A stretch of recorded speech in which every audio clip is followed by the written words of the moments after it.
Okay, so first the given is x raised to 6 minus 27y cubed.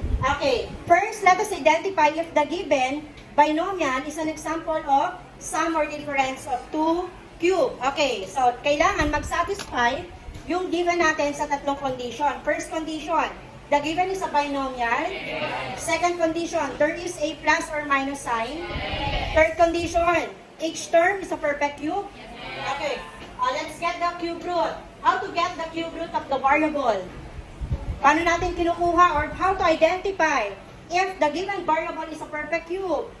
If the exponent is divisible by 3. Kapag pwedeng i-divide sa 3 yung exponent, ang tawag doon ay perfect cube. Cube tayo ha. Move on na tayo sa square.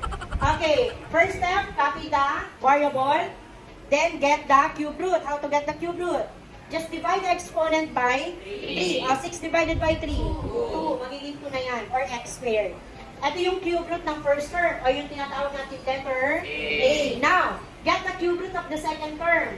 What is the cube root of 27? B. Cube root of y cube.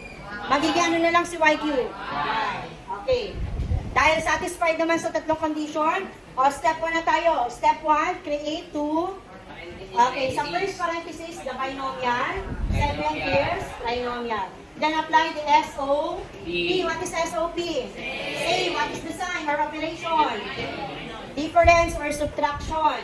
Opposite, what is the opposite of difference? Plus or sum. Next, last term, always positive. Ito na yung pattern. What letter? A, B.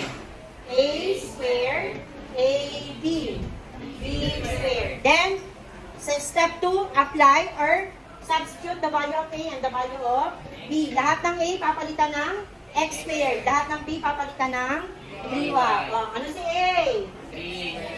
Ano si B? Ano ulit si A?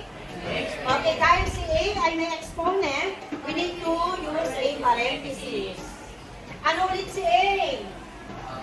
X squared. Ano si B? Plus, ano ulit si B? Okay, dahil coefficient siya at variable, we need to put parenthesis. Okay, step 3, simplify. How to simplify? Okay, distribute natin yung mga exponent na ito. Okay, yung binomial, just bring down.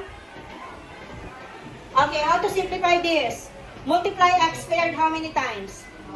2 times. So this will become x squared is equal to x squared times x squared. Or just simply copy the variable x and then just plus the exponent or add.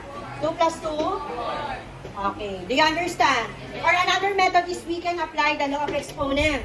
Okay. Just copy the variable then multiply the exponent. Ito ang tawag dito expanded form. In-expand natin, tapos ano ginawa sa exponent? Pinag-plus. Okay, expanded form to. Pero pwede natin gamitin si law of exponent. Okay, so this is just copy the variable x, then multiply that to exponent. 2 times 2, 4. Do you understand? Okay, this will become x raised to 4 plus. What is the numerical coefficient here? Or the coefficient? May nakikita ba kayo number? Wala, meaning ano siya? Imaginary? 1 times 3. 3 to. Parehas magkaiba? Magkaiba. Pag magkaiba, anong gagawin? Bring down na lang. Plus, okay, 3y squared. Distribute the exponent. Okay, 3y squared, this will become 3y times 3y. 3 times 3? Uy, 3 times 3. Then y times y. Y squared. This will become 9y squared. Okay, final answer. Question. Okay, sige.